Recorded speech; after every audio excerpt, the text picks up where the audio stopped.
Good evening, this is the fake news with me, G-Luv. And tonight's episode is on internet scams, and I bet you everyone's been scammed on the internet.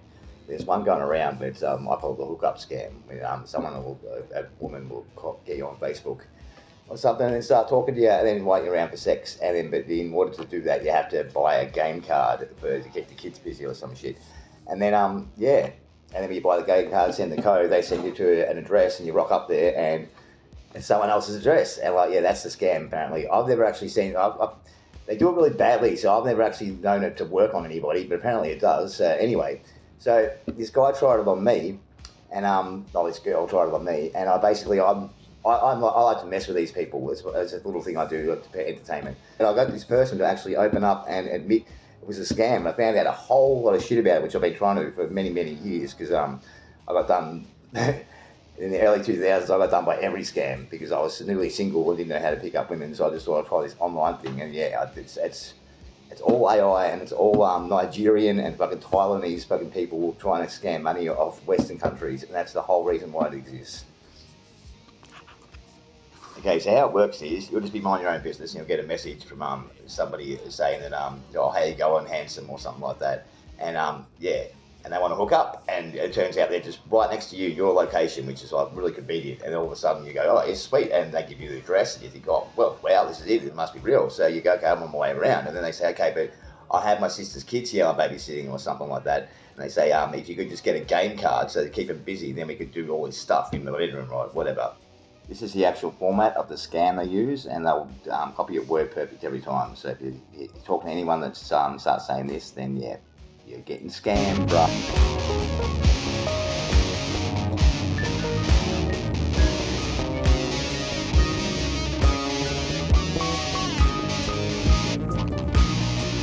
Like that. So you go get this game card, and you send them a code, and then you rock around in the house, and it's not the right house, and then they get a $50 code, and it turns into Nigerian money, and that's the scam. I mean, that's it. But what most people don't realise is that all the dating sites and things like that, this is what's happening. You're not speaking to real women in your area. You're speaking to like fucking Nigerian fucking dudes that work in sweatshops. Because what it is, if you go for a job in Nigeria, like, and you're a young person, there's no jobs. You can't be a tradie or a kitchen hand or a fucking chef or whatever like that. What you got is like these options to actually go into these sweatshops. So apparently you live in there, and you just do this, and you try and get these game cards. And then if you don't make any money, if you can't scam people, then you don't eat. And in particular, the guy I was talking to hadn't eaten all day, and was starving, and basically. Yeah, so that's how it works. It's full of fucking sweatshop. These people don't know any better. They have no other options. And the guy I was speaking to, he actually is a musician, and he wanted to focus on his music, but didn't know how to. He lives with his mother and stuff like that. I mean, it's pretty full on. And I only know all this because of the way I actually deal with these people. I just got this guy to open up to me, and he's probably started following me in my music and stuff like that. He calls me sir now. He actually he kind of looks up to me a little bit. He's only 18. I don't know his name. I don't ask for details because you can't trust these people. Let's face it. Yeah, this guy won't make a move without me. But anyway, so yeah. But he has given me the format because these guys that sell him this, to give him the job, give him a format to work with, and that's and he's hoping that with me I can actually help him write a better format so he can sell it to other scammers instead of him having to do the scamming. He can just have the format that people buy off him. So that's the world that we're dealing with here. And yeah, if you're a dude that thinks you're talking to women, you're not, dude. You're talking to, and they use AI programs as well. Sorry, and so you're either talking to Nigerian dudes or you're talking to AI, and you're never going to hook up with women like this because you've got.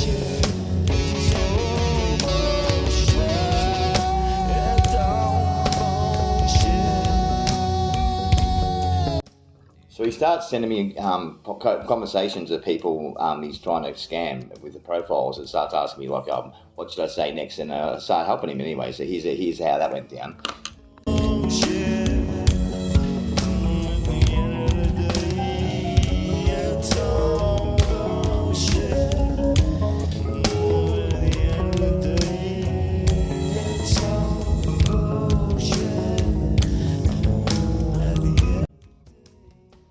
And then he sends me this profile.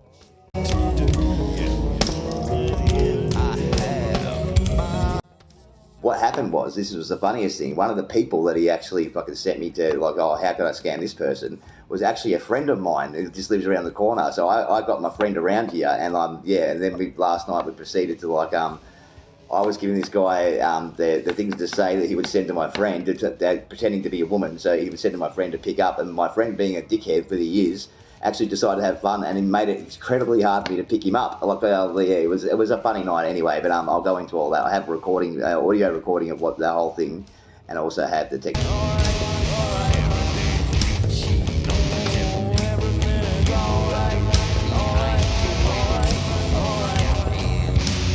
So I'm going to save you all a lot of reading, and I've compiled all the messages between me and the scammer, and it's I made it into like a little podcast for you to enjoy. So yeah, this is the wonders of AI. Even though it's bad for you, this sort of stuff is good. And the podcast is called A Masterclass of Deception. So here you go with your host. Enjoy.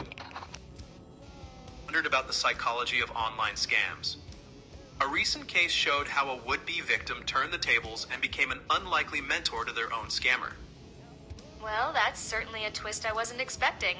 What made this particular interaction so unique? So here's the fascinating part. It started as your typical dating app scam in Melbourne.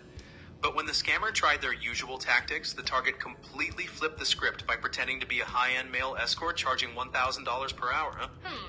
That's actually quite clever. How did the scammer handle such an unexpected response? Well, that's where it gets really interesting. Instead of abandoning the attempt, the scammer kept trying to push their original narrative about gift cards and money transfers. But when the target started pointing out inconsistencies in their photos and story, something remarkable happened. Oh, let me guess, the scammer's script completely fell apart. Actually, and this is what makes it so fascinating, the target offered to teach the scammer more effective techniques. And the scammer became genuinely interested in learning. They even admitted to being new to scamming with 0 successful attempts. You know, that really highlights how these scammers often work from rigid scripts. What kind of advice did the target share? The target broke down the psychology behind successful scams, like explaining how no real person offers immediate intimacy without meeting first, and suggesting specific countries to claim residence from to make broken English seem more plausible.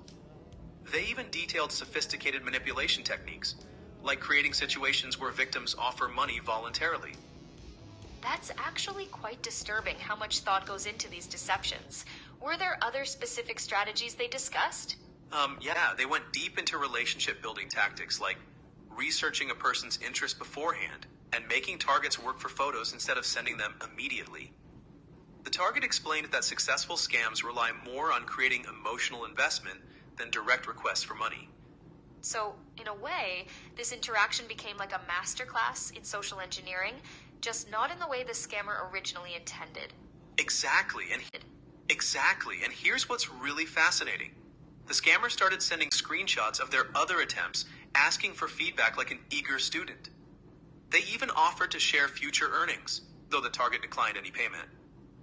Well, that certainly reveals the human element behind these faceless crimes, doesn't it? You know, that's precisely what makes this case so compelling. It exposed how many scammers aren't master criminals, but rather inexperienced people working from scripts. When those scripts fail, their whole operation falls apart. Looking ahead, what does this tell us about protecting ourselves from these kinds of scams? The key takeaway is that understanding these techniques deeply is our best defense. By knowing what to look for, the love bombing, the urgent requests, the too good to be true scenarios, we can spot manipulation attempts before they succeed. And sometimes, like in this case, throwing scammers off their script can be more effective than direct confrontation. Perhaps the most valuable lesson here is that while these scams are becoming more sophisticated, they're not invincible. When we understand the psychology behind them, we're better equipped to protect ourselves and others in our increasingly connected world.